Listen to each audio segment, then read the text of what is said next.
¿Viene a moderar?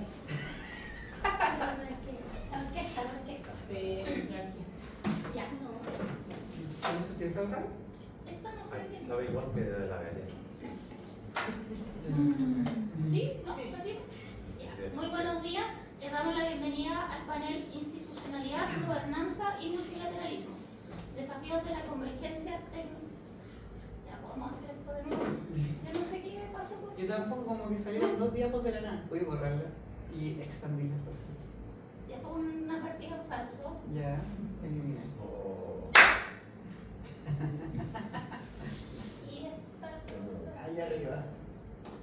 Creo, presentación. Ya. Vamos de nuevo. 20 minutos. Muy buenos días. Le damos la bienvenida al panel Institucionalidad, Gobernanza y Multilateralismo, desafíos de la convergencia tecnomediática en Chile. El objetivo de este encuentro es analizar, con evidencia comparada y mirada local, cómo se gobierna el ecosistema tecnomediático e institucionalidad necesitamos, las disrupciones de la IA en las comunicaciones y cómo dialoga Chile con lineamientos multilaterales. En ese sentido, la conversación se articulará en 4 ejes: gobernanza de la convergencia tecnomediática, institucionalidades reguladoras, IA generativa y ecosistema informativo, y Chile y multilateralismo. El panel que nos acompaña está compuesto por la profesora Kiara Sáez, que es académica de la Facultad de Comunicación e Imagen de la Universidad de Chile e investigadora responsable del proyecto Fondesit sobre regulación convergente en comunicaciones. La profesora Patricia Peña, quien también es académica de la Facultad de Comunicación e Imagen de la Universidad de Chile y coinvestigadora del proyecto Fondesit sobre regulación convergente en comunicaciones. Junto a ellas estará el profesor Javier García, académico de la Facultad de Derecho de la Universidad de las Américas y coinvestigador del proyecto Fondesit. Y finalmente el periodista Jorge Avilés, investigador del Observatorio del Derecho a la Comunicación y asistente de investigación del proyecto Fondesit, cuyos avances se presentan hoy. El orden de las presentaciones: vamos a comenzar con Jorge Avilés, con indicadores de autonomía e independencia en organismos reguladores convergentes. Muchas gracias, Fabiola. Muchas gracias a quienes asisten hoy día al panel, profesoras, profesores. Bueno, el nombre de mi presentación es Independencia del organismo autónomos independientes, una propuesta de indicadores a partir de 4 casos internacionales. Antes de entrar específicamente en esta materia, a modo de contexto, esta presentación surge particularmente del proyecto Fondesit sobre factores críticos para el establecimiento de una IRCC en Chile, o institucionalidad reguladora convergente de las comunicaciones, desde la perspectiva de los sistemas de medios comparados, ¿no? Si puedes avanzar. Este proyecto es una investigación que sistematiza información de distintas experiencias internacionales de conformación de instituciones reguladoras convergentes de las comunicaciones, con el objetivo de identificar buenas prácticas o prácticas deseadas para el contexto caso chileno, ¿no? En este proyecto nosotros lo que hacemos es recoger 4 casos de estudio, que son, en primer lugar, la Comisión de Regulación de Comunicaciones de Colombia, que es uno de los organismos convergentes que nosotros hemos dateado y que nos interesa investigar. El caso mexicano, que en un principio era el Instituto Federal de Telecomunicaciones, que desde este año desaparece y en estos momentos se está reformulando en una nueva autoridad de regulación. El caso del Reino Unido, la Ofcom, que es uno de los, por así decirlo, uno de los reguladores más reconocidos en materia desde la perspectiva de la convergencia, más connotado a nivel internacional. Y por último, el caso canadiense, la CRTC, que también es uno de los casos de estudio desde la perspectiva anglo junto con el Reino Unido. Este proyecto tiene como principal objetivo detectar factores críticos o orientaciones sobre qué atender respecto del establecimiento de una institucionalidad reguladora convergente de las comunicaciones. Sin embargo, a lo largo de este proyecto Fondesit, que dura 4 años, nosotros hemos estado trabajando en distintos insumos de investigación. Y uno de estos insumos de investigación que nos ha servido de base para poder comprender qué pasa en cada uno de estos países es mediante la caracterización de los casos de estudio por medio de 12 variables, ¿no? Las 12 variables son las que se ven en este momento en pantalla. Sin embargo, lo que personalmente me interesa, que es un trabajo que hemos estado realizando con el profesor Javier García, es a partir de 2 variables de caracterización en específico, ¿no? Que son, uno, el sistema de designación y los requisitos de designación. ¿A qué nos referimos cuando hablamos de sistema de designación y requisitos? Nos referimos más que nada al modelo de conformación, de elección de los órganos colegiados de dirección, ¿no?, que tienen estos reguladores convergentes de las comunicaciones, ¿no? Entonces, como esta es una de nuestras variables que nos interesan, pero ¿de dónde surge este interés por hacer este foco en este tipo de variables? Perfecto, muchas gracias, Fabiola.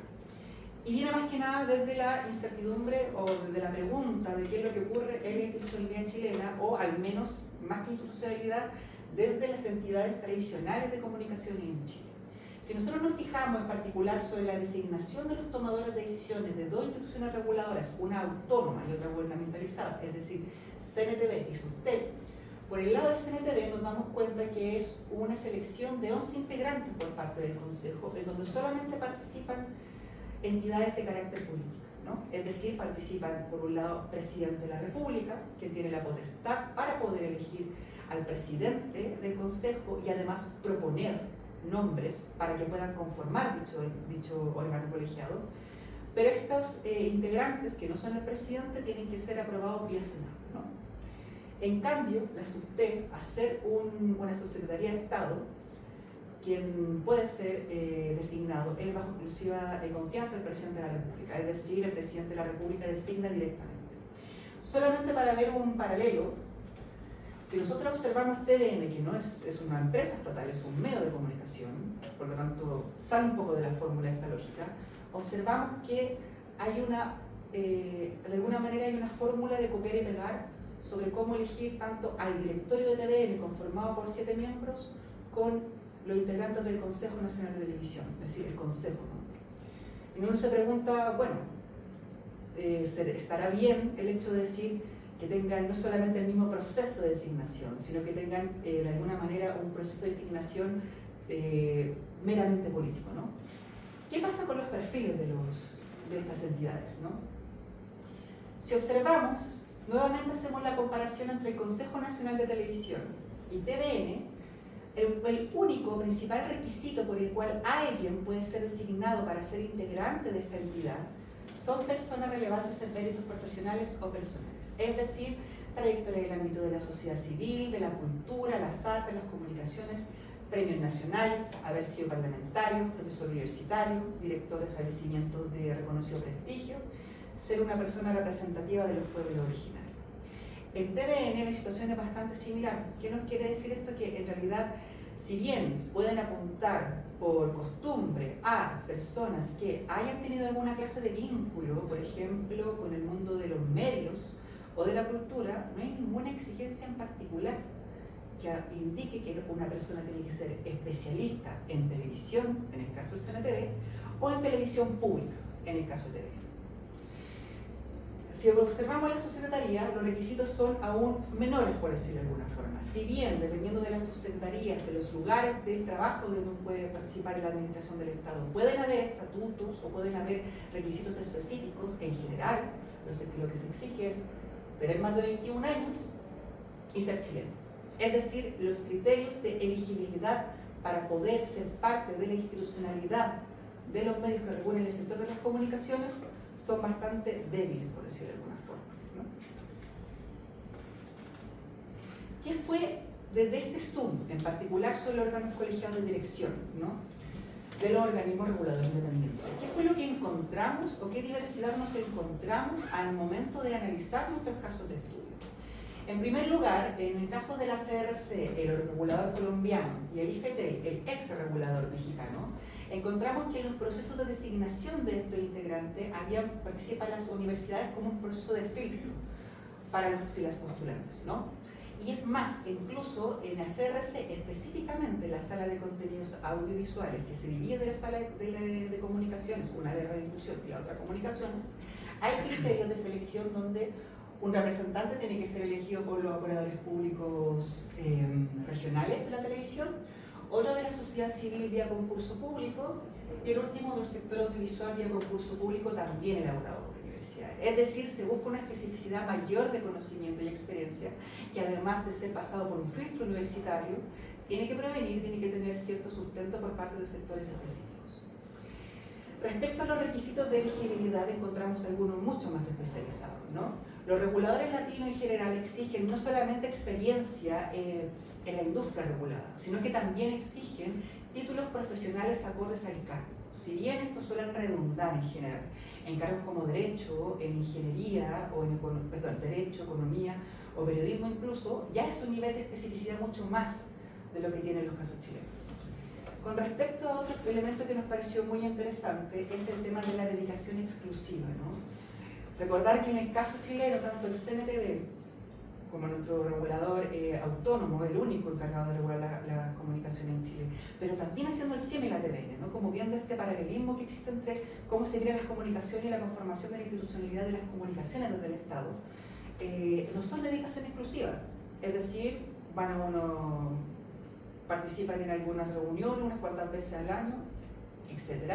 En cambio, en Colombia, Canadá y México, ocurre que los integrantes de estos directivos, de estos órganos colegiados de dirección, son dedicación exclusiva, ¿no? Y solamente pueden hacer actividades vinculadas a la docencia universitaria una cierta cantidad de horas.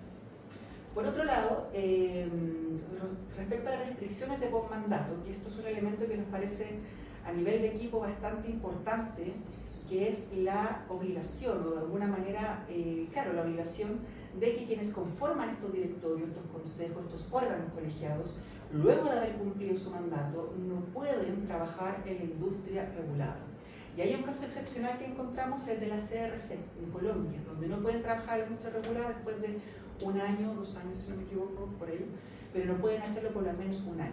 Y ahí un caso que nos pareció interesante fuera de nuestros casos de estudio fue el caso del ARCOM, que es el regulador francés, que en este caso tiene previsión de trabajar en la industria regulada incluso 3 años después. Y es más, se les paga un sueldo por una cierta cantidad de tiempo, una remuneración, para evitar que puedan entrar a este sector.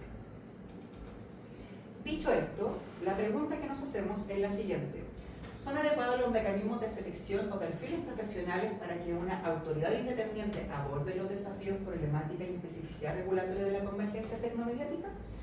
Bueno, ¿qué es lo que podemos nosotros empezar a investigar esto sobre la idoneidad? ¿Qué es lo idóneo, lo más deseado, adecuado para la conformación de estos órganos colegiados de dirección? En primer lugar, no podemos eludir la pregunta sobre las autoridades reguladoras independientes en general. La literatura respecto de esto nos dice que hay al menos 4 características de la independencia vinculada a este tipo de entidades del Estado. La primera es el estatus del jefe de la autoridad reguladora o del Consejo de Administración. La segunda, la relación entre la autoridad regulatoria y los políticos electos, que siempre es deseado que sea lo más separado posible. La tercera, la independencia financiera y organizacional de la autoridad regulatoria.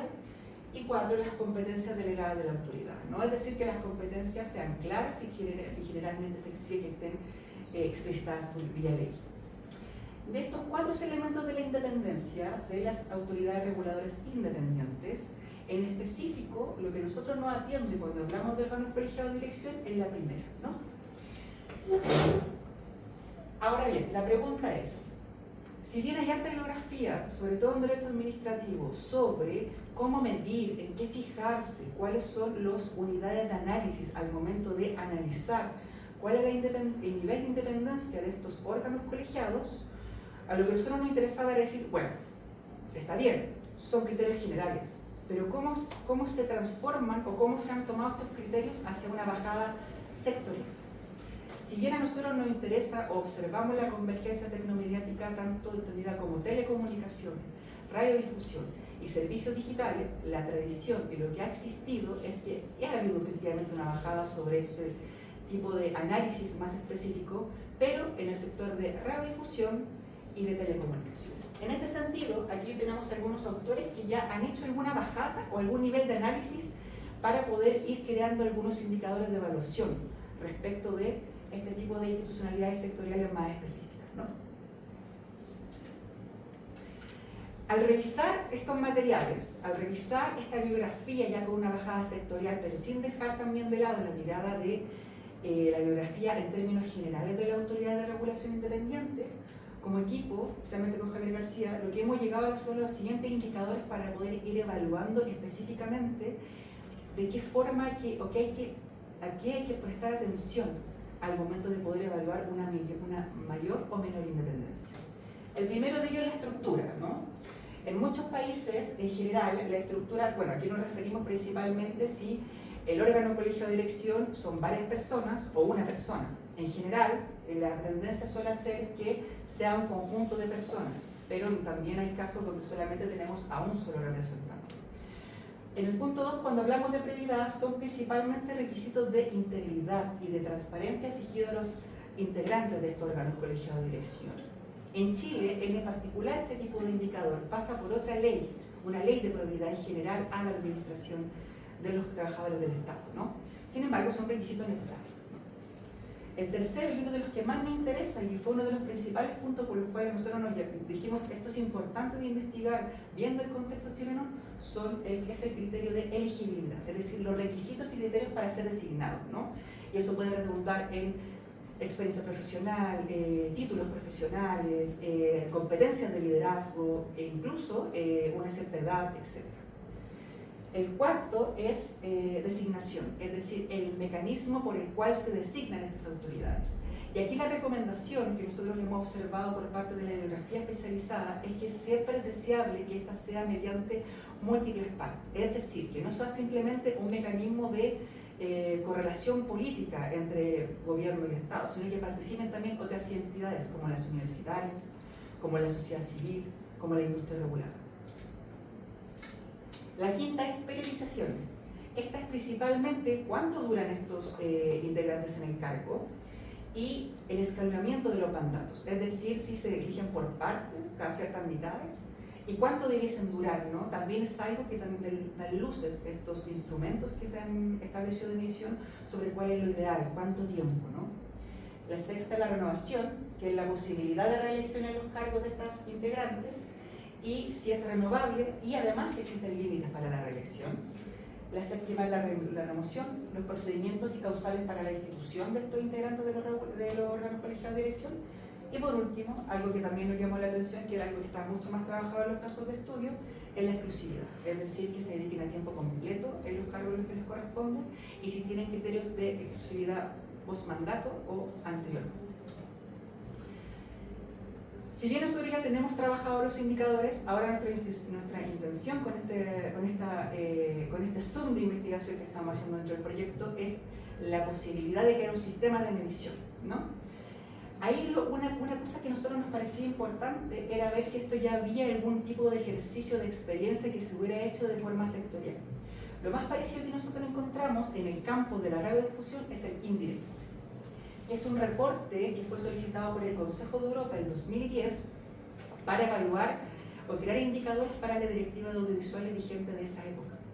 Este reporte, como pueden ver aquí a la derecha, ya trae algunos lineamientos sobre cómo podemos ir diversificando las distintas preguntas que pueden componer los indicadores para ir creando un sistema de medición, ¿no?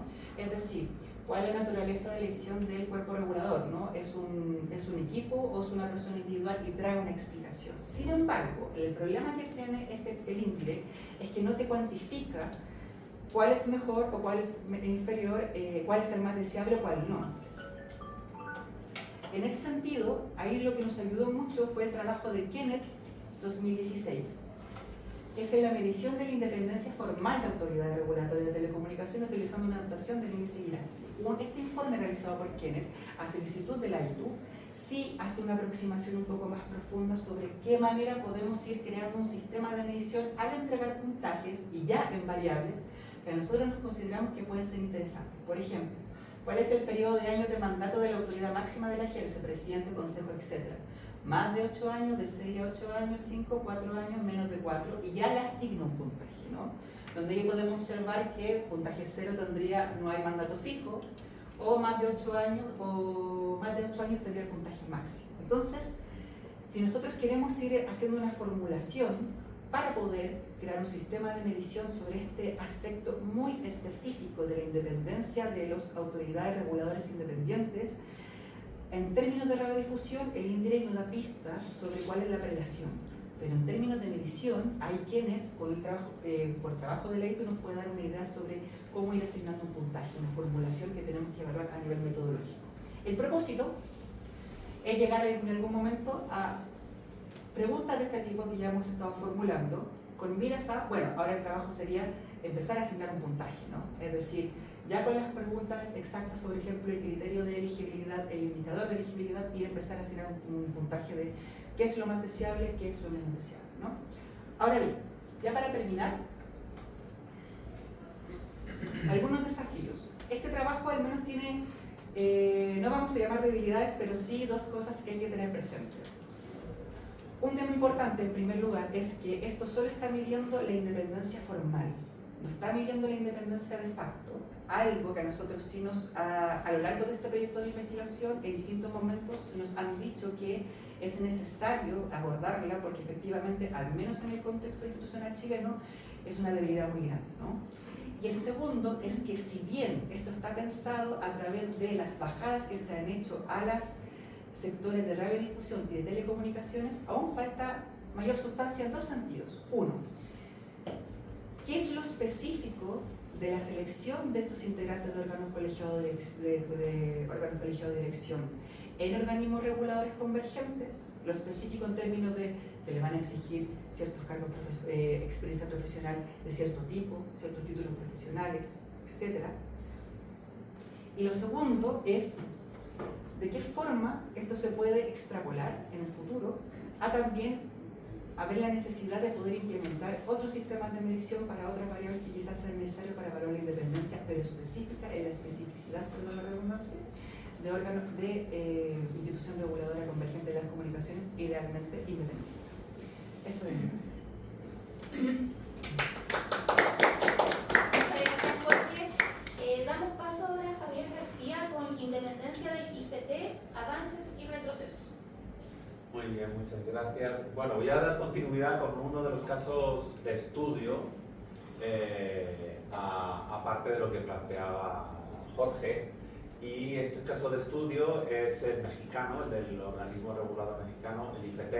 Ahora les voy a explicar porque ya no existe. Nuestro objeto de estudio desapareció. Pero lo interesante es que precisamente de la experiencia latinoamericana, y no solamente de la experiencia latinoamericana, sino a nivel mundial, era uno de los organismos que mayor puntuación obtenía con los índices que antes mostraba Jorge de la ITU, de la Unión Internacional de Telecomunicaciones, ¿no? Es decir, en el ámbito de telecomunicaciones incorporaron con mucho interés la mirada de la independencia de los organismos reguladores y fueron desarrollando y haciendo mediciones a los países. Y de hecho, en algunos de los puntajes que se hacían, los rankings que hacía la ITU, salía igual o mejor puntuado el IFT que el OFCO, ¿no? Que era como el paradigma en estos temas de telecomunicaciones, organismos convergentes, ¿no? Entonces, ahí quería partir como situando ese contexto y la genealogía de este organismo por las particularidades que tiene este caso, ¿no? Vemos cómo México, la experiencia mexicana, logra tener un organismo que es muy valorado internacionalmente, a nivel regional, era un referente y además se consideraba que cumplía muy bien todos esos estándares de independencia formal, ¿no? Pero que termina desapareciendo. Ahora veremos qué elementos, pero principalmente por el enfoque que adquiere el gobierno del entonces López Obrador, que inicia una cruzada contra los organismos independientes. Es decir, la desaparición no se produce dentro de una nueva mirada por parte del Poder Ejecutivo y sobre todo su presidente en México contra este tipo de organismos, ¿no? Con distintos argumentos: falta de legitimidad, consumen muchos recursos, son órganos contramayoritarios, representan el neoliberalismo. Lo que pasa es que había órganos de distinto tipo, ¿no? Porque, por ejemplo, también esto afectó al organismo de transparencia, o sea que las críticas iban un poco variando, pero el IFT entró dentro de ese grupo, no era el organismo más cuestionado, pero al final hubo una reforma durante este año de todo el sistema de organismos independientes que tenía México y que se había desarrollado en las últimas décadas, ¿no? Que tampoco era tan... bueno, tenía cierta trayectoria y bueno, también conllevó la modificación del Poder Judicial. O sea, digamos que fue una reforma bien importante que llevó a cambiar el sistema de nombramiento del Poder Judicial, rompiendo paradigmas históricos de cómo entender la conformación del Poder Judicial y implantando un sistema de elección democrática por voto popular a jueces, ¿no? Pero, bueno, centrándonos en esta situación, yo les quería dar el antecedente, ¿no? Para que situemos un poco la experiencia mexicana. Y la experiencia mexicana en organismos independientes para telecomunicaciones es de las más antiguas. Podríamos decir que es el pionero, es el país pionero en América Latina, porque ya empieza en el año 96 con el primer organismo, la COFETEL, ¿no? La Comisión Federal de Telecomunicaciones. Y esto se da en el contexto del proceso de liberalización de las telecomunicaciones que se dio a nivel mundial, ¿no? Y que muchos países tenían las telecomunicaciones, eran un monopolio público, ¿no? Entonces, digamos que esto se da en los acuerdos de la Organización Mundial del Comercio, y el cambio que hubo concretamente no solo se dio en las telecomunicaciones, pero las telecomunicaciones fue una rama, y esos acuerdos conllevaban una revisión del modelo institucional, ¿no? Si vamos a liberalizar estos sectores, no lo dejemos solamente en las manos del mercado. No se planteaba una desregulación, sino lo que se planteaba es saquemos a estos organismos, pero tengamos un control independiente, ¿no? Pero no deja de venir de un enfoque como, para algunos esto es como un problema de origen, ¿no? Por ejemplo, el expresidente mexicano hablaba de que este tipo de organismos eran organismos bajo la lógica neoliberal. Claro, porque lógicamente vienen de ese origen, de esos acuerdos de la Organización Mundial del Comercio, ¿no? Bueno, el COFETEL inicialmente es un órgano que no tiene tantas atribuciones y que las va ganando con el tiempo. Inicialmente no es un organismo convergente, es un organismo que da respuesta a la reforma de las telecomunicaciones, a la liberalización de ese sector, o la apertura de la competencia, por decirlo de otra manera. Y en el año 2006 es cuando se convierte en un organismo convergente, ¿no? Que ahí vuelve a ser pionero México en ese sentido, ¿no? Pero no deja de ser un órgano muy cuestionado, en algunos sentidos porque por ejemplo, no tenía competencia sancionadora, ¿no? Decía, bueno, pues qué organismo regulador si luego no tiene dientes para sancionar, ¿no? Y las sanciones que irían de la mano del órgano, digamos, del órgano del Ejecutivo, del ministerio competente, ¿no? Pero también yo escuché en las entrevistas que hicimos cuando hablábamos de los orígenes del IFETEL, del COFETEL también hacía la crítica sobre su posible captura por parte del mundo privado, ¿no? Al abrirlo, al generar un organismo independiente por fuera del Ejecutivo, pues también permitía ciertos niveles de captura, ¿no? Y esta es una de las críticas que también llegaba, ¿no? O sea, tenía pocas competencias, pero también se planteaba que pues tenía un alto riesgo de captura, de cómo eran los perfiles de los comisionados de este grupo, ¿no? Entonces, bueno, como ven, tiene una vida, digamos, relativamente no tan larga, ¿no? Pero bueno, le sucede en el año 2013-2014 este nuevo organismo, ¿no? El Instituto Federal de las Telecomunicaciones, que trata de superar algunos de los aspectos de la COFETEL. Tiene más competencias, ¿no? Se le da más atribuciones, gana en recursos, en estructura, es decir, se convierte en un órgano importante, ¿no? Luego veremos además que incluso se crea la Constitución. O sea, el organismo tiene su ley propia, pero surge por parte de una reforma constitucional del año 2011, que no solo afectó al tema de las telecomunicaciones, pero donde las telecomunicaciones se convirtieron en un aspecto fundamental, ¿no? Cobró mucha importancia en ese debate constitucional, ¿no?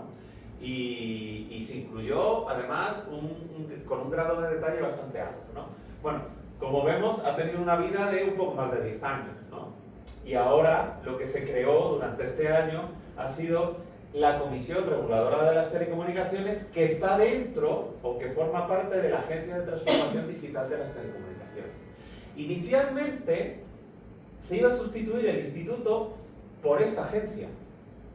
Pero generó un debate muy fuerte porque quizás el instituto había conseguido un grado de respaldo y de avances no menor que cuestionaban el nuevo modelo, ¿no? El nuevo modelo, que era un organismo nada independiente, o sea, un organismo que estaba bajo una agencia, porque lo llamaban agencia, pero una agencia que en el fondo era un ministerio, ¿no? Era como un subministerio por cómo se nombraba y todo eso. Entonces, se generó un proceso de debate bien interesante, y a partir de ese debate, donde también llegaron pues, sectores, por ejemplo, los medios comunitarios tuvieron un protagonismo importante, no porque defendieran al instituto necesariamente, sino porque lo que estaban planteando es que el nuevo modelo, pues a ellos les seguía dejando fuera, ¿no?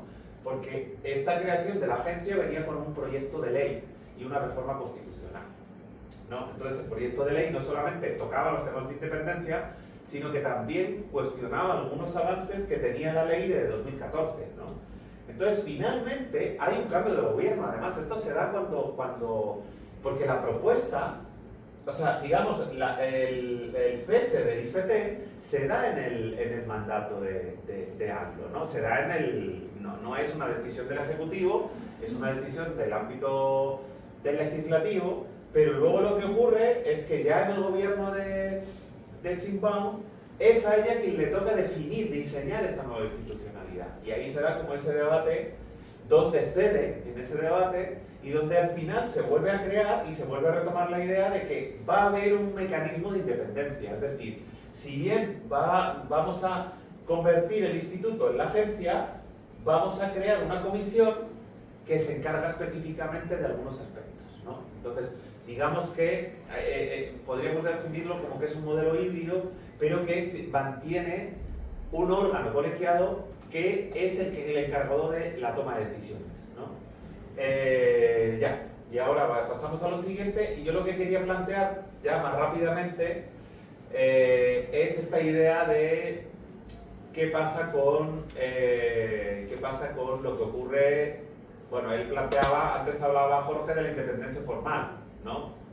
Bueno, pues aquí les quiero plantear algunas problemáticas que hemos detectado a partir de la práctica que ha tenido este instituto tan valorado en los indicadores de independencia,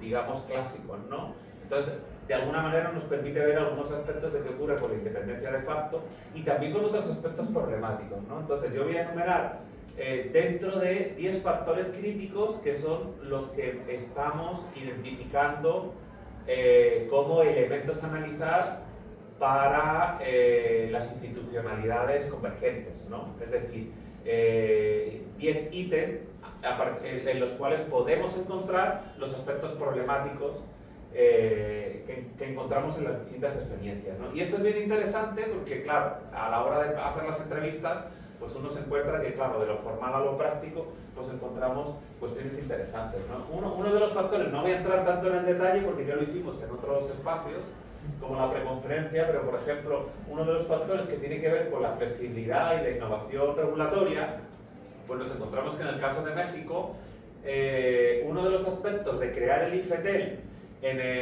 como órgano constitucional era blindarlo, ¿no? De hecho, en alguna entrevista te hablan en ese sentido y además es muy detallada la regulación. O sea, no estamos hablando de un artículo de 1 o 2 párrafos, estamos hablando de una densidad normativa en un órgano constitucional donde te lo nombra, donde te da los aspectos claves, ¿no? Entonces, eso se da en un órgano constitucional que no impidió que luego el órgano desapareciera. Entonces, esta idea de que amarrar una regulación, un órgano a la Constitución, que es lo que plantea el CNTB. El CNTB plantea, bueno, yo soy un órgano constitucional y eso me garantiza mi independencia y mi existencia, para bien y para mal, porque cuando tú quieres adaptar el organismo a la nueva realidad, pues también puede convertirse en un obstáculo, ¿no? Bueno, pues aquí, como vemos, es interesante esta experiencia porque te da otra mirada sobre la regulación. Y también lo que ocurre es que, si bien hay una regulación constitucional en el 2011, lo que ocurre es que hay una especie de contrarreforma al aprobar la ley en 2014, ¿no? Es decir, se consigue una masa crítica, se consigue un debate en el 2011, pero las fuerzas críticas o contrarias a la reforma constitucional, ¿no?, por distintos motivos, a veces incluso el propio mundo empresarial, lo que hizo fue activarse para que la aprobación de la ley en base a la Constitución moderara algunos aspectos, ¿no? Y uno, por ejemplo, de los aspectos que lograron anular fue la cuestión del duopolio o del casi monopolio que se da en México con algunas de las empresas, ¿no? Entonces, con el tema del acaparamiento de mercado, ¿no? Bueno, entonces como ahí como que se ven elementos interesantes en cada uno de los ítems, ¿no? Y bueno, en el caso de IFETEL, la interesante es que tenía mucha capacidad normativa, ¿no?, de crear sus propios lineamientos, con lo cual, una vez creado el IFETEL, tuvo esta posibilidad de ir creando sus propias normas, ¿no?, y hacer una bajada sobre la ley, ¿no? Pero como vemos, se dieron estos tres niveles de la constitucional, la intervención del Parlamento, que ahí fue como una especie de contrarreforma, y luego lo que el propio organismo tenía la posibilidad de adaptarse a la nueva realidad porque creaba su propia norma, por lo tanto creaba sus lineamientos y podía modificarlos con mucha facilidad, ¿no? Bueno, coordinación institucional, en este caso como que no así en una primera revisión, al tener tantas competencias, es un órgano que quizás fue muy autónomo y que conversó poco con otros, ¿no? Incluso con el propio gobierno, porque no lo necesitaba hacer, ¿no? Una vez creado, bueno, pues digamos que yo me lo guiso, yo me lo como, ¿no?, por decirlo de alguna manera, ¿no? Y este sí que es un aspecto fundamental, este punto que tiene que ver con lo que ya hemos llamado legitimidad e independencia, y es que claro, cuando uno valora mucho la independencia, lo que también ocurre con estos organismos es ¿quién los ha nombrado? ¿A ti quién te ha votado? ¿No? Es decir, el déficit democrático que tienen los organismos independientes, ¿no? Porque claro, cuando tú tienes organismos del Ejecutivo, por último, dependen de una estructura elegida por voto popular, ¿no?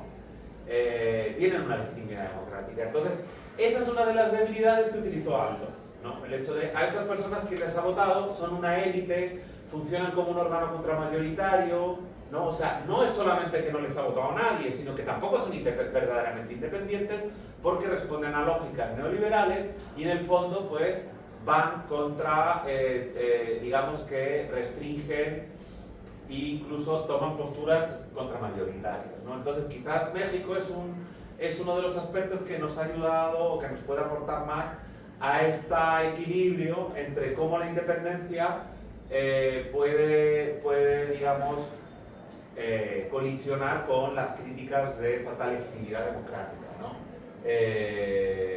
Bueno, con respecto a la regulación digital, es verdad que el IFT tiene muchas competencias, pero no deja de ser como un organismo del siglo pasado, en el sentido que no alcanzó a incorporar la mirada sobre Internet, ¿no? Y bueno, sobre la regulación de los mercados es interesante porque sí que incluyó competencias en el área de libre competencia, pero eso también provocó que tuviera conflictos con el organismo de competencia, porque quizás porque les faltó una coordinación interinstitucional, ¿no? Entonces como que yo detecté que ahí se daban colisiones en que el organismo de competencia como que veía como esta gente que se anda metiendo, si eso es cosa mía, ¿no? O porque quizás no se definió bien en la norma. Ya, siguiente. Y aquí tenemos cinco factores críticos más, ¿no? El hecho, por ejemplo, que estamos viendo, bueno, qué pasa a los organismos cuando son convergentes, si hay sectores que se ven con mayor preocupación que en otros. La primera impresión que estamos teniendo es las telecomunicaciones se comen el audiovisual, ¿no? Cuando tú haces un órgano convergente, el grande se come el chico, por decirlo de alguna manera, ¿no? Y esto es lo que estábamos pensando en México, aunque en algunas entrevistas se nos cuestionó esto. Entonces quizás tiene una lectura más compleja. De hecho, a uno de los entrevistados, que era un funcionario de una de las áreas, él me dijo que el 80% del tiempo que dedicaban, lo dedicaban a radiodifusión y que el tiempo que dedicaban a telecomunicaciones era mucho menor. Lo que pasa es que el área en el que él estaba era una área que tenía mucha carga burocrática. y tenía que ver con la gestión, la adjudicación, la renovación y el seguimiento de los concesionarios, ¿no?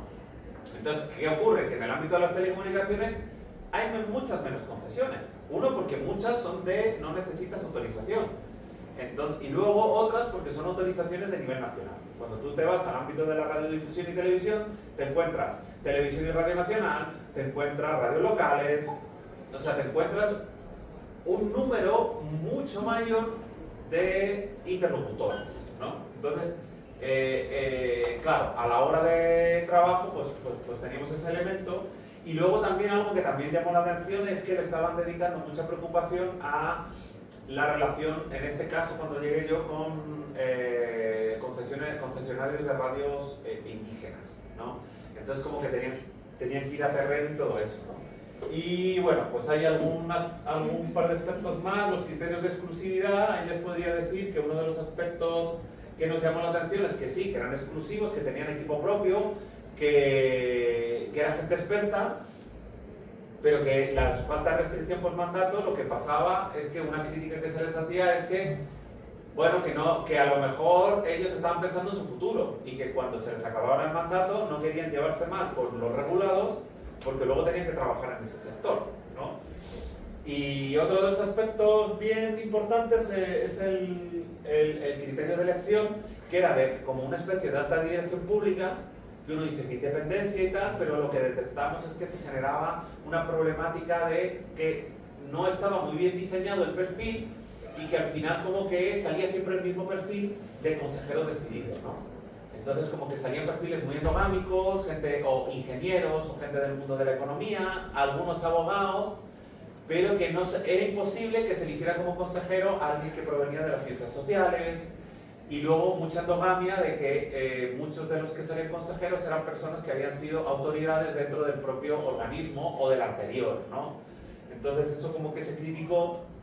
Ahora pasa un sistema pues que lo propone directamente la presidenta y lo refrenda el Parlamento, ¿no? Entonces que puede cuestionar la independencia, pero que el otro sistema, que era teóricamente de asegurar la independencia, generaba otra serie de problemas e incluso podría facilitar hasta la captura, porque el grupo de consejeros tenía un perfil demasiado homogéneo, provenían de los mismos, digamos, de los mismos sectores, pues el riesgo de las puertas giratorias. Entonces, así a grandes rasgos, digamos que son los aspectos donde más nos encontramos problemáticas con esta experiencia. Gracias.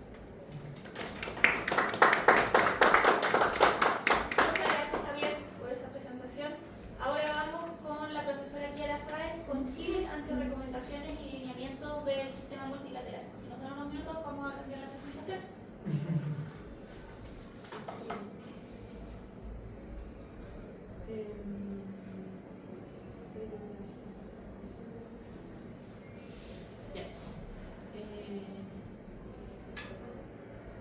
Buenos días.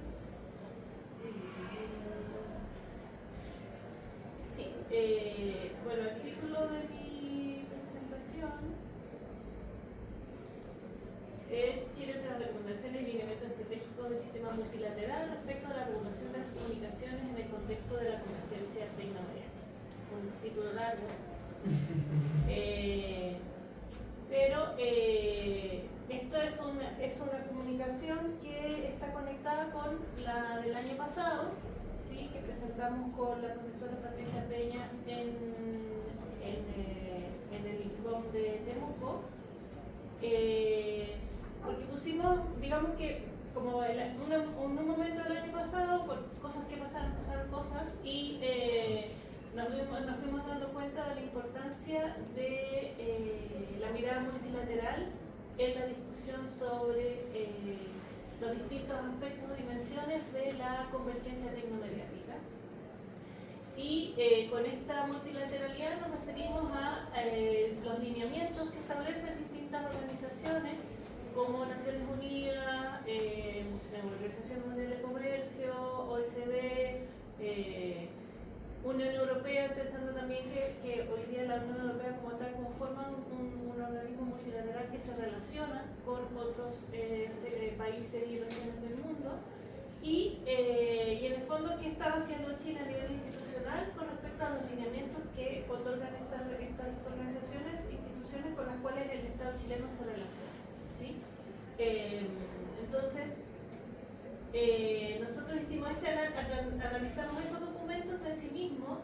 Entonces ahí tenemos documentos de la OECD que tienen que ver con el tema de integridad de la información, de la Relatoría de Libertad de Expresión sobre Inclusión Digital y Gobernanza de Contenido, 3 documentos de la Unión Europea que obedecen más bien al ámbito de los reglamentos y directivas, y de la UNESCO, las directrices para la gobernanza de plataformas digitales.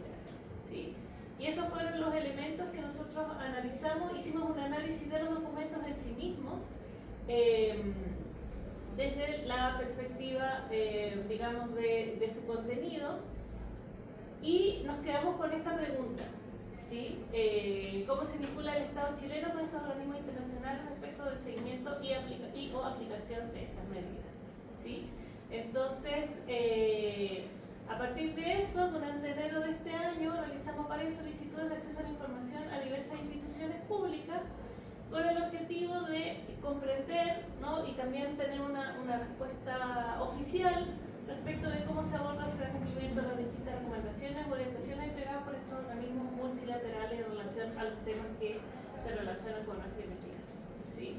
Entonces consultamos a MINCAP, a CGCOP, al Ministerio de Ciencia, al Ministerio de Relaciones Exteriores, SUTEL y CNLB sobre todos estos distintos documentos, Directiva de Servicios de Comunicación Audiovisual, Directrices de Plataformas de UNESCO, los compromisos de la OCDE sobre integridad de la información, también sobre el acuerdo marco avanzado entre Chile y la Unión Europea, ¿ya? Porque también en ese sentido nos interesaba la Unión Europea como un organismo, que si bien es un organismo regional, es un organismo con el cual Chile tiene una relación activa, y también con respecto a la Digital Services y la European Media Freedom Act, sobre las recomendaciones de la relatoría.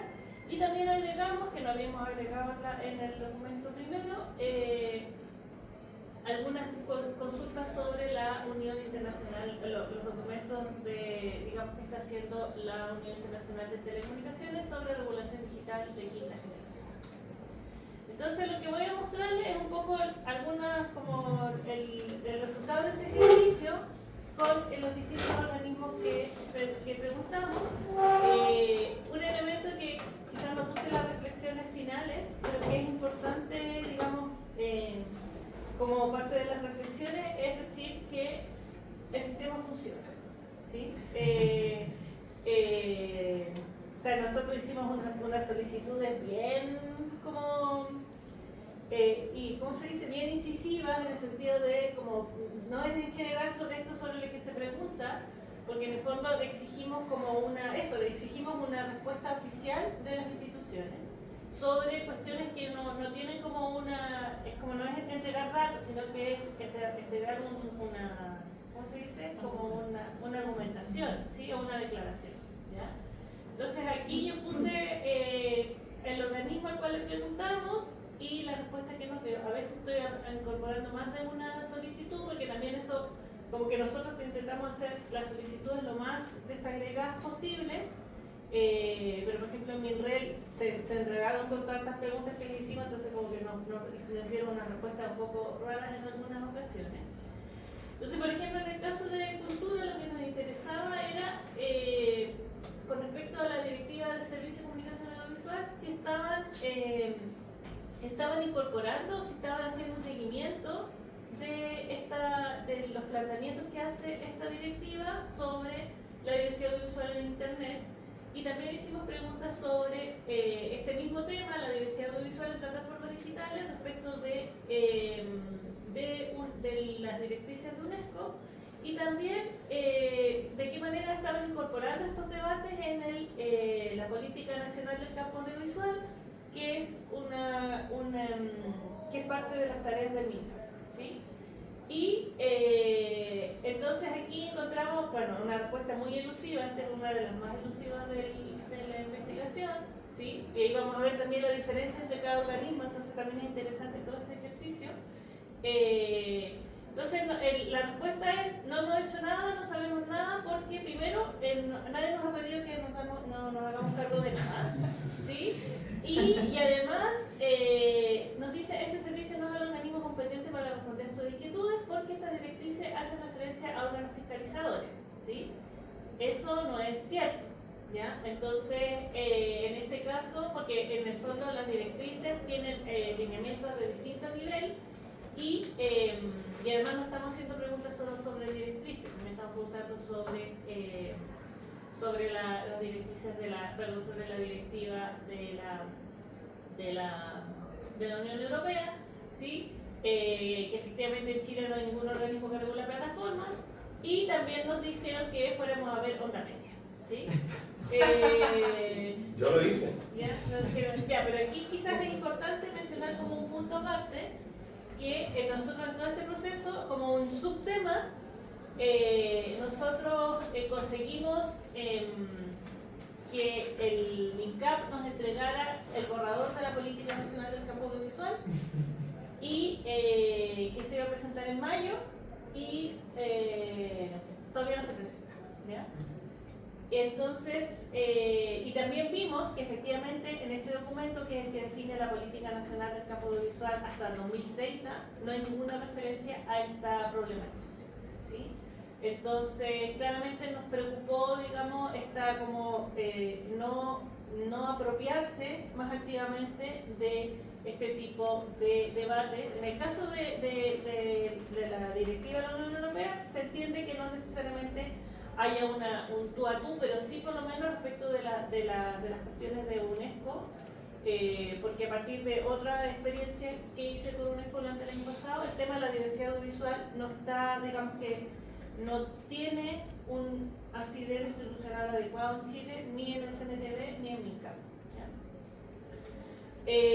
Luego con CGGov, aquí tuvimos una experiencia interesante, porque esta es una de las respuestas más completas que nos dieron. Nosotros preguntamos específicamente sobre el documento de fondo cómo Chile está implementando las líneas de acción propuestas por la Dirección de Gobernanza Pública de la OECD respecto a integridad de la información. Aquí ya estaba, digamos, documentado el compromiso que había hecho la ministra Vallejo en una reunión de la OECD, ya habíamos pasado momentos de desinformación, etcétera. Y también de manera específica nosotros preguntamos por un aspecto de este documento que es el hecho frente a falsedades, que habla de una línea de acción referida a la actualización de las medidas de gobernanza y arquitectura institucional, ¿sí? Entonces aquí nos respondieron muchas cosas, y aquí lo interesante es que no todas las cosas tienen que ver con lo que les estábamos preguntando, ¿sí? Pero, o digamos que la relación no es tan directa, si lo vemos, si somos suaves con la crítica, ¿ya? Entonces aquí nos dieron, bueno, esto es interesante porque hicimos esta misma pregunta a Ciencias y a CGGov, y Ciencias nos dijo que teníamos que preguntarle todo a CGGov, ¿sí? Y esto, ¿por qué es interesante? Porque cuando se constituye la Comisión Asesora contra la Desinformación, aparece con mucha más visibilidad Ciencia que CGGov dirigiendo este proceso, ¿sí? Entonces fue muy interesante que nos dijeran, no, en realidad, si ustedes quieren hablar de desinformación, tienen que ir a CGGov, nosotros no tenemos nada que ver con eso, ¿ya? Entonces aquí vemos muchas acciones, se reconoce la presentación pública de este documento de la OCDE 2023, la conformación de la comisión asesora, la respuesta es mucho más larga, porque yo traté de hacer como quedarme solo como con los titulares, exactamente. Que se ha aumentado el Fondo de Medio de Comunicación Social de medios regionales, provinciales y comunales, se han hecho indicaciones a la ley de TVN, se ejecutó el Fondo Chile-México para el fortalecimiento del medio público y comunitario, se está desarrollando un plan de ciudadanía y alfabetización digital con el Ministerio de Educación. Aquí seguimos en la misma pregunta, pero con más acciones. Se está desarrollando el proyecto de ley de protección a periodistas y personas trabajadoras. Se hizo una modificación a la ley de votaciones populares para reconocer a las plataformas que son susceptibles de realizar propaganda electoral. Se está haciendo una modificación que entiendo que todavía no está aprobada para que los medios de comunicación social, incluidos los digitales, indiquen si el mensaje que transmiten corresponde a comunicación pagada identificando al patrocinador del mensaje. Se ha desarrollado una campaña contra la desinformación, denominada Aguante, Chequea y Comparte. Y también se realizó un memorando de entendimiento para la integridad informativa y educación mediática en el marco de la cumbre del G20, ¿sí? También nos dijeron que estaban en un memorándum de entendimiento suscrito con la empresa Huawei, y esto lo dejé en amarillo porque es como ¿what? ¿Qué tiene que ver esto con la OECD y con las medidas de gobernanza y arquitectura institucional? Entonces, esto da como para pensar que es una respuesta tipo que están dando, donde en el fondo están juntando todas las acciones que están haciendo en temas de comunicación, ¿sí? Luego al MINRE le hicimos hartas preguntas, ¿ya? Y de hecho yo creo que eso, nos mareamos un poco, entonces, porque le fuimos preguntando por distintos documentos y a veces, por ejemplo, con respecto a la Unión Europea hicimos distintas, como que nos hacíamos la misma pregunta de distintas maneras, que también esa es otra estrategia adecuada para trabajar estos temas, creo yo, porque así uno ve también la inconsistencia del Estado. Y, por ejemplo, aquí lo que nos interesaba era la pregunta sobre la Alianza Digital Unión Europea, América Latina y el Caribe, la Alianza Digital UE-ALC, que es una alianza digital que se viene dando hace algunos años, y claro, lo que queríamos saber es cuál es el contenido de esa alianza digital, ¿ya? Ahora que estuve en España, estuve leyendo a gente que estaba trabajando esto, y claro, ellos decían que la alianza digital originalmente tenía 3 patitas, una como más técnica, otra más como de negocios y una de derechos, ¿sí? Y lo que vemos en la práctica es que la de derechos es la que ha quedado como que se perdió en el camino, ¿ya? Y esto lo vemos porque efectivamente nos dice, por ejemplo, la regulación de las plataformas no es un asunto que se está abordando en el marco de las iniciativas comprendidas, y además nos dice que todo este tema no tiene que ver con relaciones exteriores, sino que tiene que ver con CGCOM y con ciencia. Hablando en el fondo, dialogando con la conversación anterior, que en el fondo tampoco es ciencia, sino que solo CGCOM, ¿ya? Y también sí, que también es importante que efectivamente Chile tiene un punto focal, tiene una división donde hay una persona que tiene, ahí nos dieron el nombre del señor, el teléfono del señor, el correo electrónico, a donde seguir, digamos, si tenemos más dudas sobre esto, ¿ya?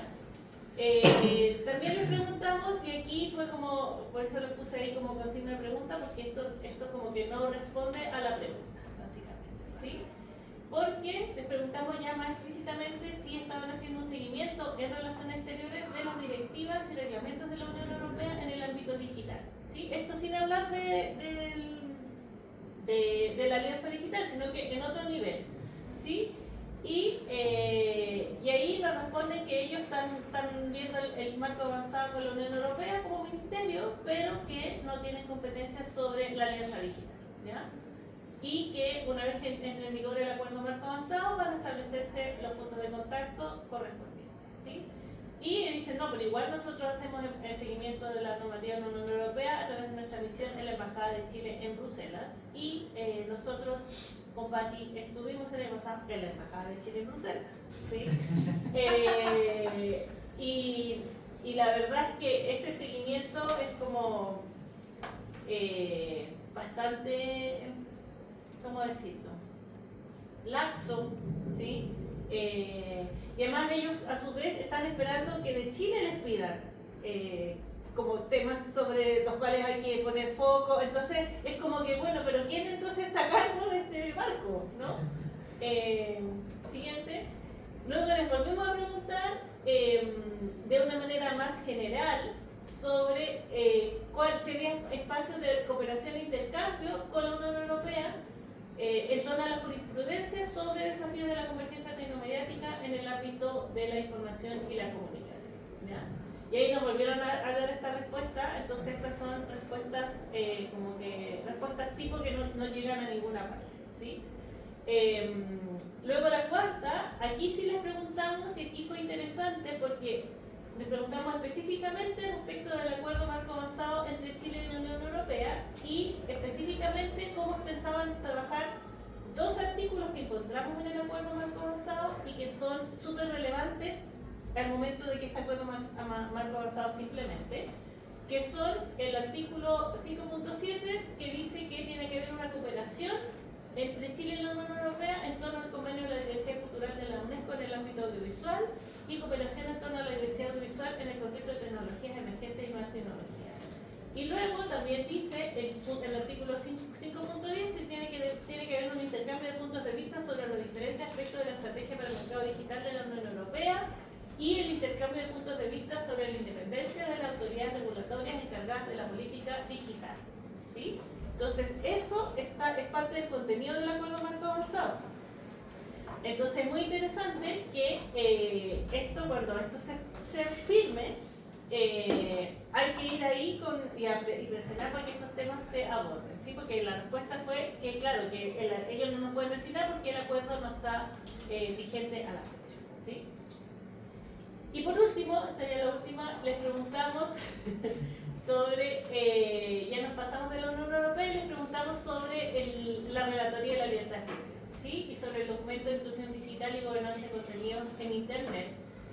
Y ahí nos dijeron que claro, que ellos tenían algo que ver, pero que esto lo maneja sobre todo la Misión Permanente de Chile ante la Organización de Estados Americanos, y que el Ministerio no había realizado gestiones orientadas a implementar las recomendaciones, porque además estas recomendaciones no tienen carácter vinculante, ¿sí? Entonces, ahí también es interesante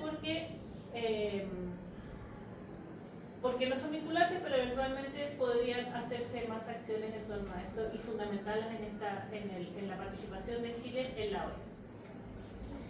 Luego, con a Subtel le hicimos la pregunta específica sobre UIT, que no incorporamos en el documento original. Y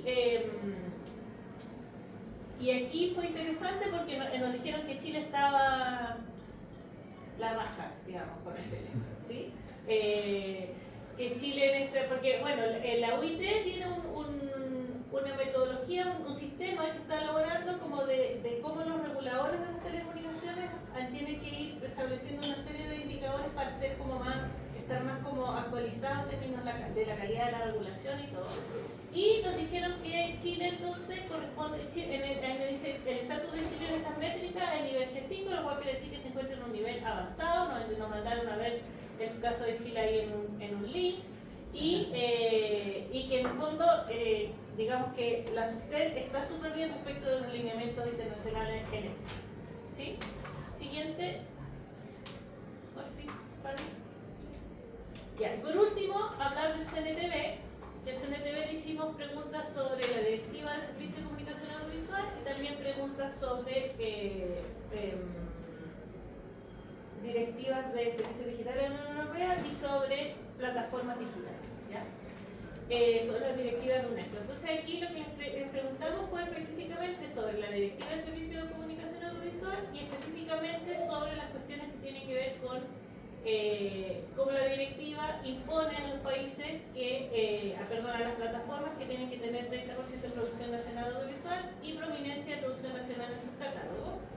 Y lo que les preguntamos es, bueno, ¿cómo está haciendo el seguimiento del CNTV de esto? Entonces nos dijeron, bueno, no hay nadie en el CNTV que esté viendo esto a cargo.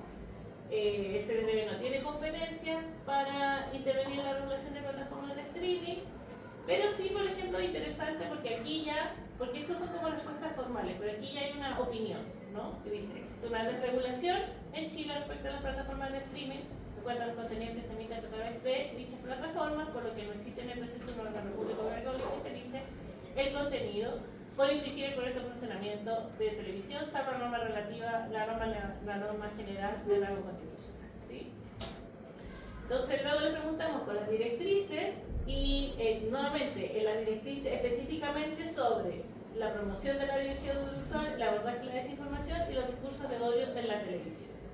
Y aquí nos dijeron que aquí sí el CNTV se ha capacitado internamente y realiza un seguimiento de las directrices que han desarrollado distintas actividades vinculadas a las recomendaciones, tanto internas con la Asociación de Reguladores Iberoamericanos y también con nosotras mismas como parte del núcleo de UChile. Y también como la CNTV tiene ahora la presidencia de la PRAE, tiene especial relevancia este tema de la vinculación con la UNESCO a través de los grupos de trabajo, pero que no tienen competencia ellos para mover como transformación, ¿ya? Y la última, y aquí también fue interesante porque aquí ya les preguntamos específicamente sobre la ENFA, que es la última digamos, el último reglamento que se ha desarrollado en Europa sobre la European Media Freedom Act, y les preguntamos específicamente si se estaban haciendo un seguimiento de las preguntas sobre pluralismo en los medios de comunicación, independencia editorial, calidad informativa, integridad de la información en medios audiovisuales.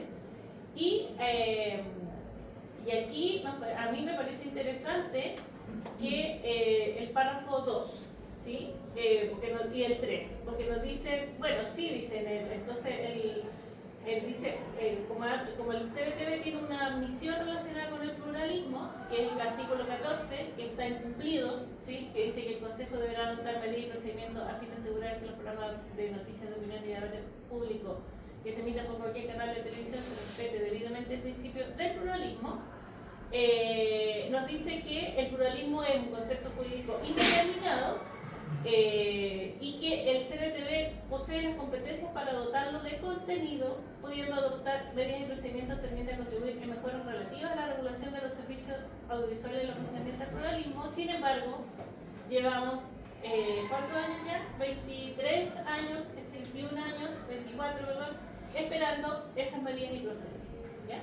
Y por último, también es interesante porque nos dice que a diferencia del pluralismo, la calidad e integridad de la información está integrada en la idea del correcto funcionamiento.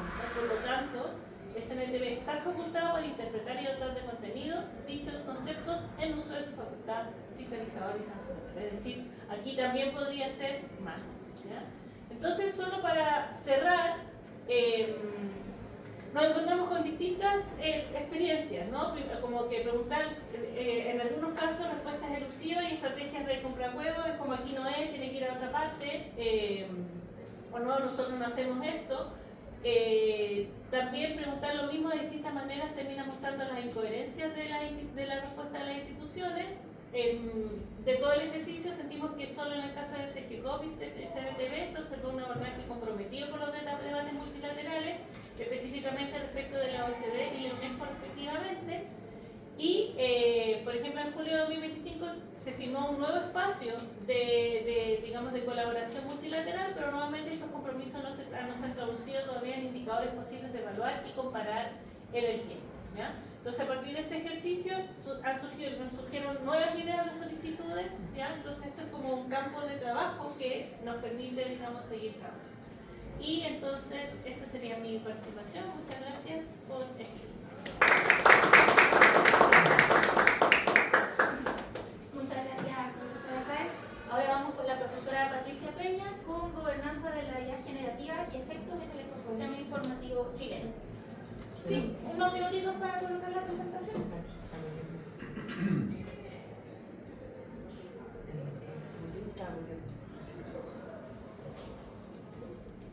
Si quiere puede preguntar también para que vamos avanzando.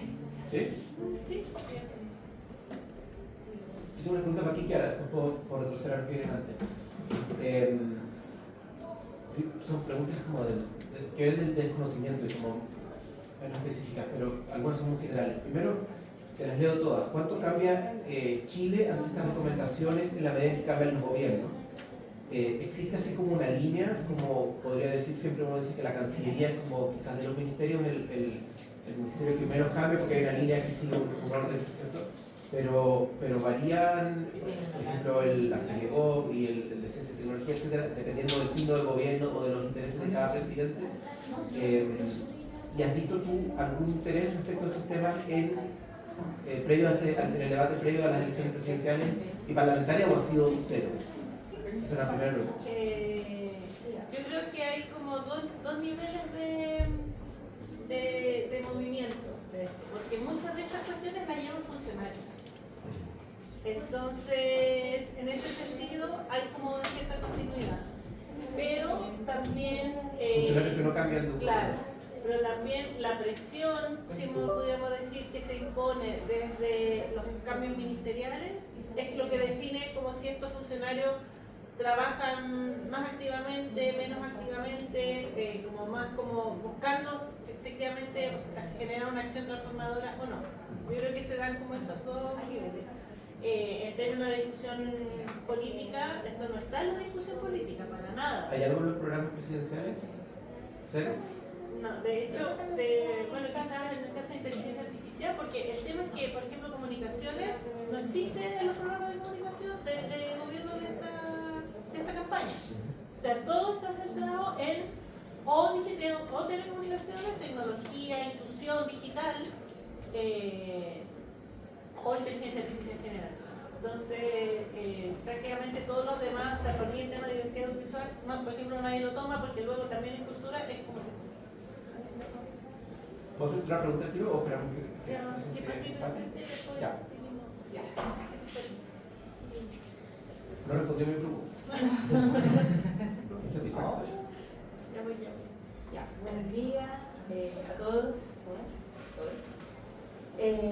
Ya, esta idea de ponencia con Work in Progress, como suele señalarse, tiene que ver quizás con un aspecto que el proyecto de regulación convergente y buena parte de las cosas que hemos trabajado no necesariamente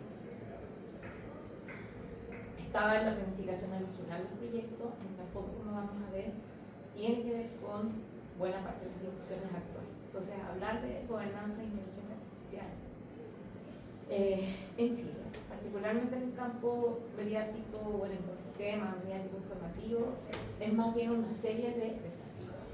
¿Ya? Yo quiero aclarar primero que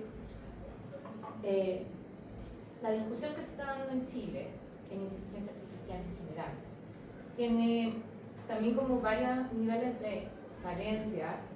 Primero, en tratar de entender quiénes fundamentalmente los actores que impulsan la discursividad, la narrativa, la idea, el originario y la urgencia por que Chile se haga cargo de este tema.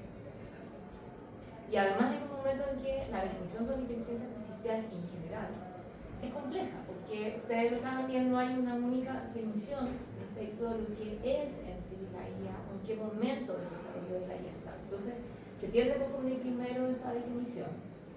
Y en general lo que vamos a ver, hay casos chilenos que se resume por distintos, digamos, niveles de entender de que todos estamos entendiendo lo mismo por ese concepto. Yo creo que ese es un primer punto central. Ahora, desde la irrupción particularmente de un tipo de inteligencia artificial que es la generativa, ¿ya? Que tiene que ver con la IA, que es una herramienta, un recurso para generar contenido nuevo, ¿ya? Y básicamente la masificación de todos los sistemas que tenemos hoy día, no solamente en Chile, sino que en el mundo.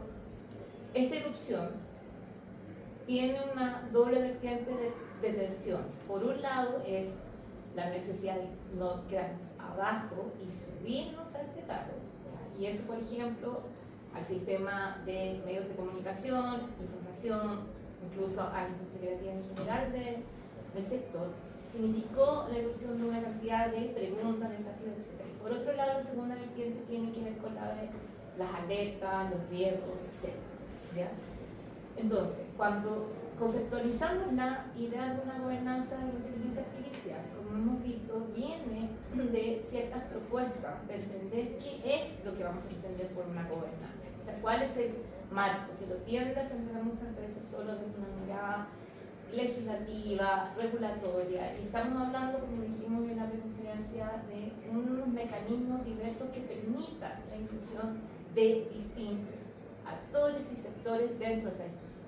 Entonces, lo que vamos a ver acá es un repaso de por lo menos 3 niveles, que es lo que uno puede notar hoy día en la discusión chilena, y donde fundamentalmente nuestro análisis es reiterativo en decir que el sector que representa a los medios, y variado, no solo los medios corporativos, sino que los distintos actores en relación a los medios han estado ausentes y tampoco han sido parte de los distintos pasos que Chile está dando en esta materia, ni tampoco en incluso las propuestas de avanzar en una supuesta medición de lo que significaría tener unos niveles exitosos de adopción de inteligencia artificial en el país.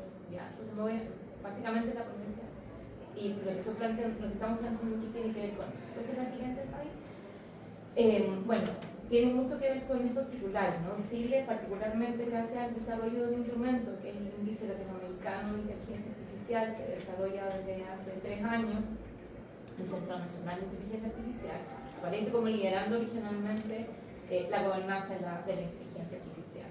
Hay 2 sustentos que tienen que ver con que efectivamente Chile ha sido pionero en implementar ciertas recomendaciones de UNESCO, sobre todo en materia de el aspecto como de ética. O sea, Chile fue anfitrión, por ejemplo, del foro latinoamericano sobre ética en el uso de inteligencia artificial hace un par de años, y por otro lado también de varias de las recomendaciones de la OECD.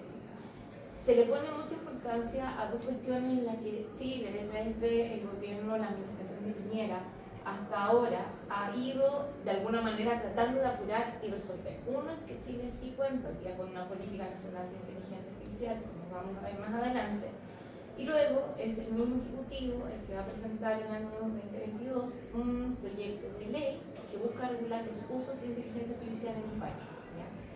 Y nuevamente, voy a insistir, el sector de medios, el sector comunicacional, ha estado permanentemente ausente de esta discusión.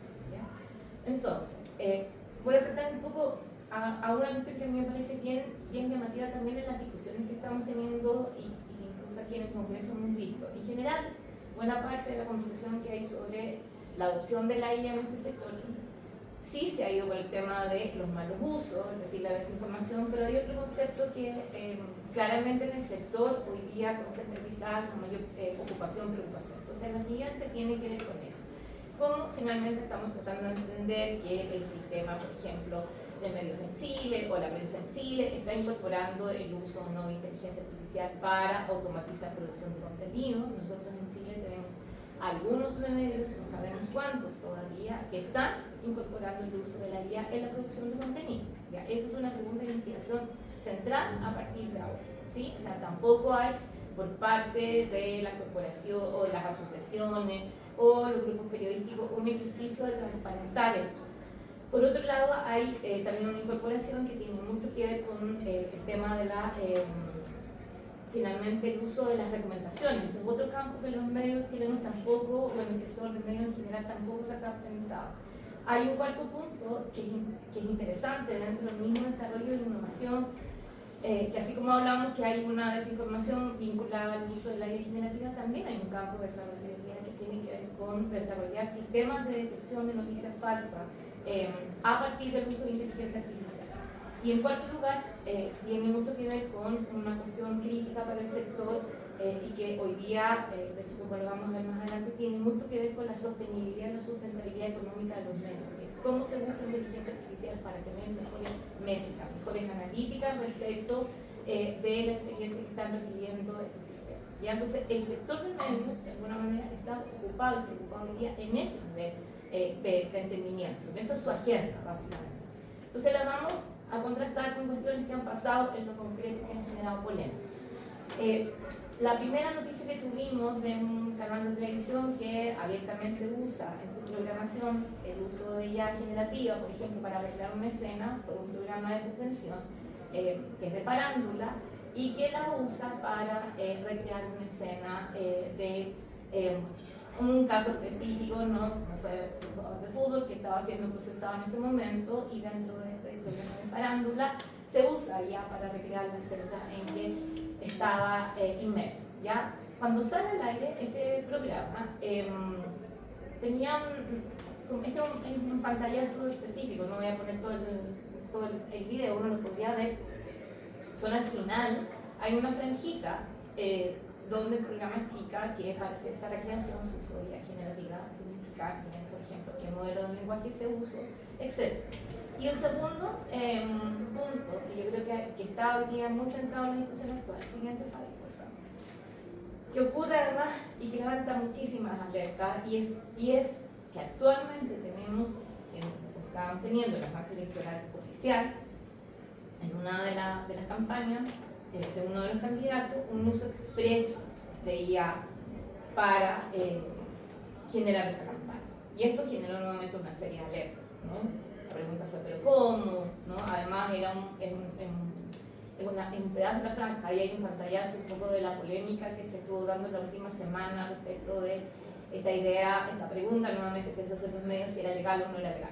Y ahí de nuevo hay un vacío legal, porque el Consejo Nacional de Televisión ni tampoco el Servicio Electoral tienen una potestad para entrar en materia de contenido de cada campaña. Pero sí nos tiene que llamar la atención, creo, que tenemos un caso que es distinto a otros procesos electorales donde no es que se esté usando la IA para generar un flujo desinformativo, sino que se está usando la IA dentro de una franja electoral oficial para recrear supuestamente una cierta situación que el candidato quiere exponer, ¿no? Entonces, de nuevo, tenemos ahí vacíos legales. Entonces, volvamos a lo que vamos a entender dentro del debate internacional, como decía Chiara, multilateral, que esta no fue una pregunta que hicimos en ese proceso y en ese ejercicio. Bueno, Naciones Unidas 2022 ya había empezado a establecer ciertas propuestas en materia de qué vamos a entender por este concepto de una IA, una gobernanza de la IA. ¿Sí? Y ya había puesto muy explícitamente la idea de que efectivamente se necesita una estructura de múltiples partes interesadas para sacar adelante esta conversación y este debate. Entonces, si vamos a la siguiente, básicamente a Naciones Unidas, en este informe le importaban dos cosas. Una que era sobre todo el tema de qué implicaciones tenía hoy día entender que esta es una industria que implica mucha concentración de poder, que significaba también el impacto en materia de equidad, es decir, no solamente en el tema de las brechas digitales o los sesgos, sino que también en la posición económica y geopolítica, y por supuesto la puso también como una lista central el tema del riesgo para la democracia, ¿ya? Y eso tiene que ver con buena parte de la discusión. Entonces, este informe avanza en el siguiente, porfa, en temas que tienen que ver también cómo finalmente el debate sobre gobernanza ya se tenía que ir ajustando a los debates ya presentados por Naciones Unidas en materia de derechos humanos, en materia de seguridad y conflicto, y particularmente en el campo informativo la pone en materia de lo que era desinformación en ese momento, que hoy día la podríamos ubicar dentro de lo que es el debate sobre integridad de la información. Particularmente, luego UNESCO avanza en una propuesta de recomendaciones éticas, ¿ya? Y esto es una cuestión central porque otras industrias, otros sectores, ¿ya? Que están ligados a otros temas, por ejemplo, salud, pensemos en el desarrollo de ciertos productos y servicios, han empezado a tomar estas recomendaciones para hacer un autoejercicio de decir, bueno, ¿cómo podemos avanzar nosotros respecto a estas recomendaciones que hace UNESCO? La siguiente, entonces, estos principios éticos tienen que ver con estas 8 o 9 dimensiones, de nuevo, la proporcionalidad, o sea, ¿para qué queremos usar la IA? ¿Para qué vamos a declarar ese uso? Luego el tema de la seguridad y protección, luego la insistencia en que esto tiene que tener una supervisión y tiene que haber detrás unos sistemas, unos esquemas que permitan verificar las decisiones humanas, es decir, que no se deje a estos sistemas operar de manera autónoma. Tiene que haber una cuestión sobre transparencia y efectividad, es decir, cómo se está usando. Ya esto es un debate que se ha instalado hoy día en el sistema informativo y en muchas discusiones argumentando la idea de una transparencia algorítmica. ¿Ya? Incluso la misma Comisión Asesora contra la Desinformación habla de esta idea, pero eso es un concepto. ¿Qué vamos a hacer qué vamos a entender por transparencia algorítmica? ¿Ya? Porque en el fondo es el acceso a un código que nadie va a entender, o es también generar unos ciertos lineamientos para entender cómo ese código está afectando la manera en que tú ves o no un cierto tipo de contenido, un cierto tipo de información, etc. Hay otros principios siguientes, por favor, que tienen que ver, por ejemplo, hoy día central con el tema de responsabilidad y rendición de cuentas, que de alguna manera también se ha ido sumando los debates, es decir, cómo las corporaciones mediáticas, cómo las industrias de alguna manera también van generando sus propios reportes de para qué están usando la IA. Por ejemplo, esto es lo que está pasando hoy día en Europa y en Estados Unidos, cuando la industria del cine efectivamente está diciendo, mire, nosotros estamos generando hoy día y podemos generar películas completas generadas por IA. Tenemos hoy día el caso de una actriz que ya es una IA generativa y que está buscando trabajo dentro de las agencias hollywoodenses para que le integren en alguna película, ¿ya? Y por supuesto hay un énfasis central en el tema de sensibilización o educación, y esto está ligado a alfabetización mediática, informacional y digital. Entonces, vamos a considerar 3 cuestiones en este análisis para el caso chileno que de alguna manera nos dejan muchas preguntas. Si vemos los factores estructurales, nosotros en Chile actualmente tenemos la emergencia de una de las controversias más centrales en el sistema de medios a partir de los casos que se han ido acumulando de querellas de algunos medios de comunicación en relación a el actor dominante en materia de motor de búsqueda, que es Google, ¿cierto? Y estos casos están hoy día en el Tribunal de Libre Competencia.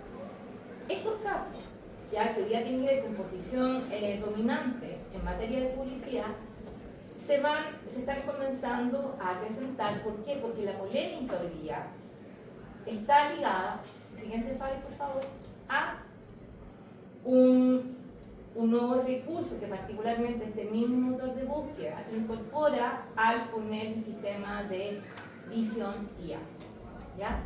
Entonces, ¿cuál es hoy día la controversia, el conflicto? Los medios digitales están diciendo que este sistema es tramposo, ¿ya? ¿Por qué? Porque efectivamente lo que está generando es que el visor IA, que es ahora lo que el motor de búsqueda posiciona en primer lugar, es un resumen agotado de la pregunta que hace la persona al buscar.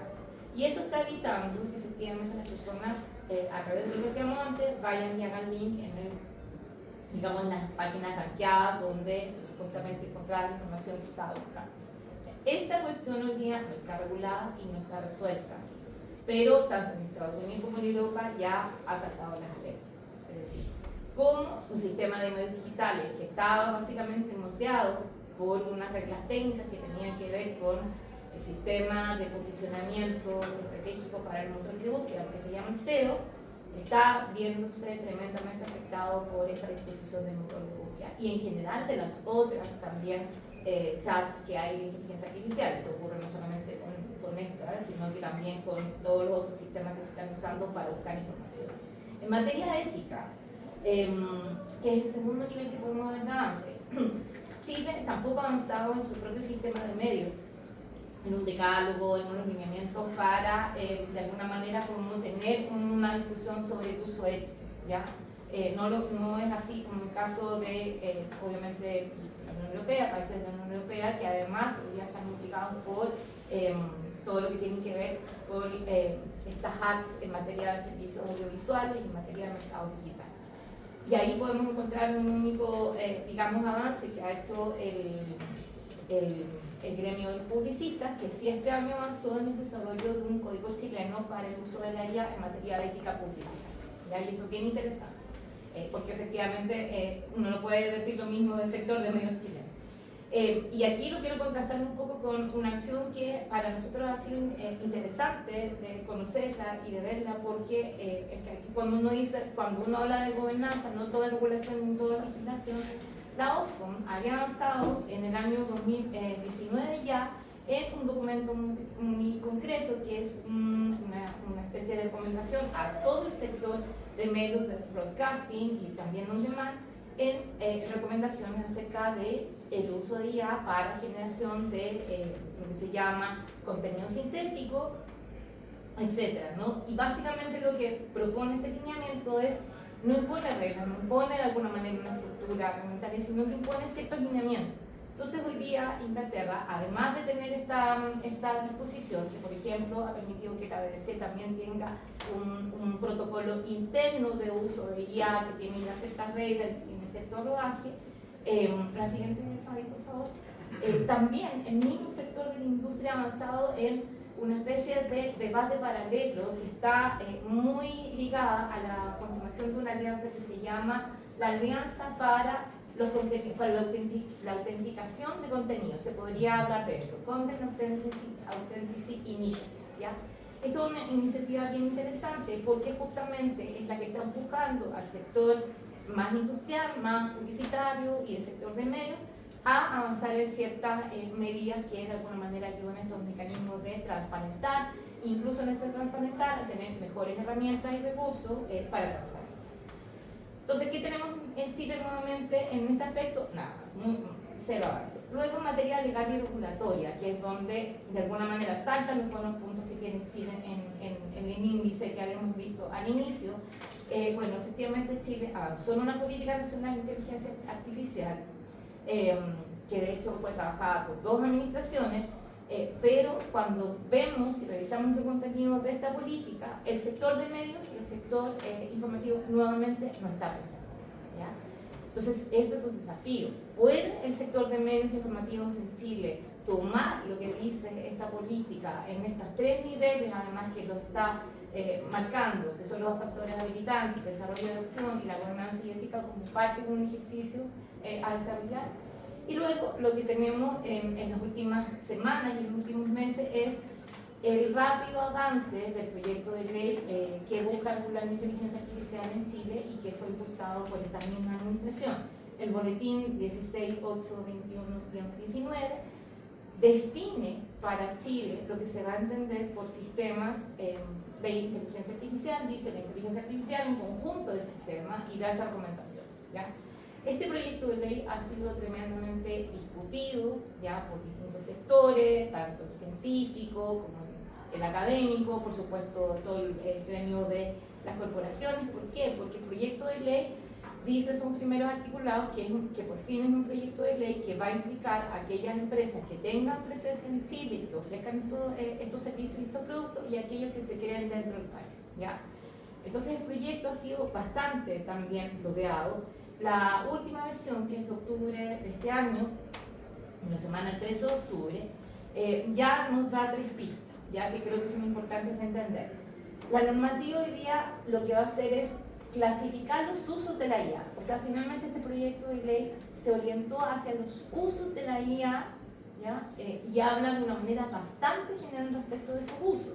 Hay varios que lo han criticado porque no se entiende si se refiere a los usos específicos en el desarrollo de ciertas, digamos, acciones sociales, corporativas, en materia de negocio, o se refiere también a las personas, ¿ya? Y eso fue una parte central en la discusión del proyecto de ley. Lo segundo que vemos en la última acción del proyecto de ley es que sí, por ejemplo, en materia de las excepciones, habla de que se prohíbe la manipulación subliminal, ¿ya? Ese concepto también fue muy debatido, ¿ya? Porque en un primer momento el proyecto de ley lo que exceptuaba era, por ejemplo, a estos GPT que tenemos hoy día, que de alguna manera, ¿cierto?, en su uso más publicitario, si yo uso X herramienta para generar, por ejemplo, lo que vemos, avisos publicitarios o contenido, etcétera, habrían estado ausentes.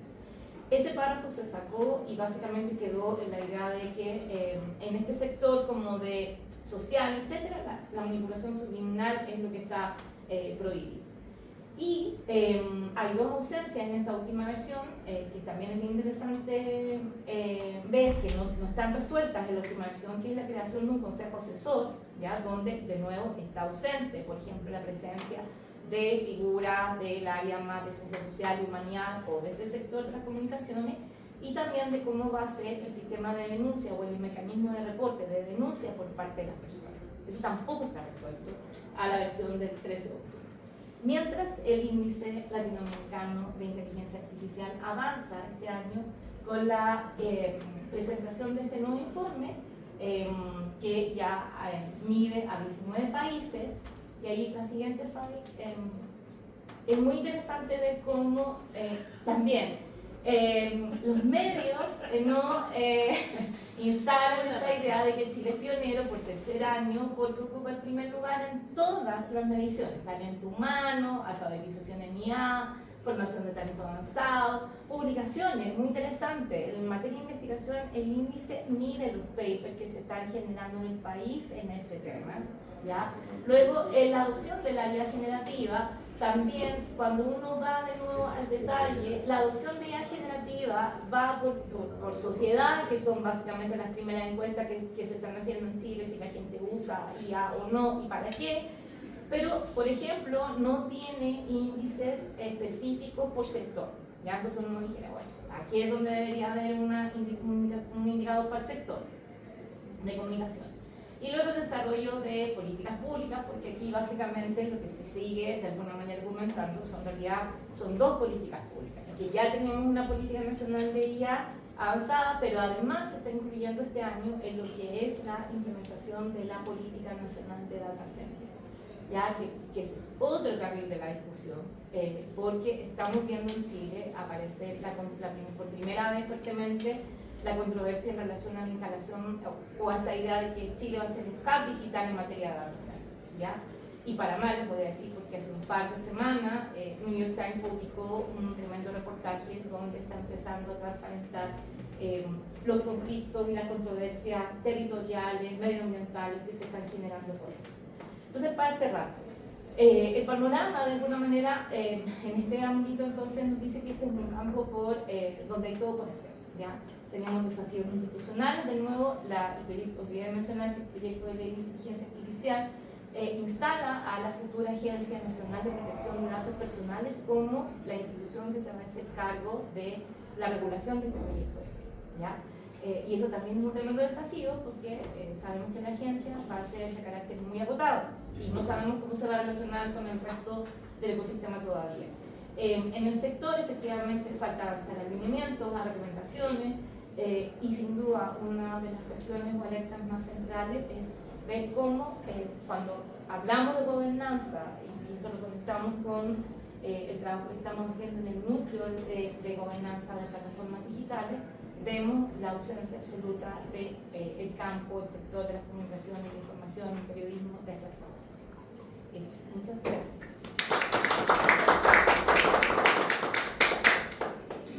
Bueno, muchas gracias. Ahora abrimos un espacio para preguntas del público a nuestros panelistas. En un tiempo estamos medio Quizás podríamos hacerla afuera. Tenemos 10 minutos. ¿Sí? No, porque esto empieza a las 11. termina a las 45. Claro, entonces van a entonces venir estamos a pasados. decir que hemos pasado, pero no importa. La llega a todas las preguntas. Pero la respuesta es por ley de sorpresa. Claro, estamos esperando Para que moleste. No, pero vamos a hacer afuera. vamos a hacerlo fuera, toma un cafecito, por favor. Sí, y ahí ya nos das tu feedback. Pero podemos darte, sacarnos una foto. Sí, todos sí, juntos. Ya. Ojalá. Qué bonito.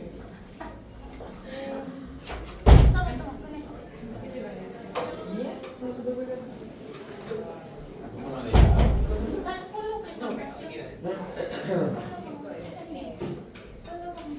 Sí, con la primera que tiene La que dice. dibujitos, todo. O la última, la última. La última es mejor. Esa. Igual la luz está rara, yo saqué la pata y salió como lila. Pero debería ponerse dos de un lado y No, dos es que yo estoy. del otro. Como es esta, esa luz del Sí, la luz del ese efecto. Quizá apagar el proyector. Ah, no se puede. Apachúrense. Ya. La Katy no está tapando la luz, es la única que no está tapando. Horizontal también. En diagonal. Otra como en movimiento. ¿Cómo se llama? El boomerang. ¿Cuál es el boomerang? Ya me lo dan. ¿Le dice que vaya? Sí, sería mejor. Gracias. Muchas gracias. Hay cuadricitos. Aunque no debería de las galletas, pero una cosa. ¿Eso es para mí? Todo azúcar,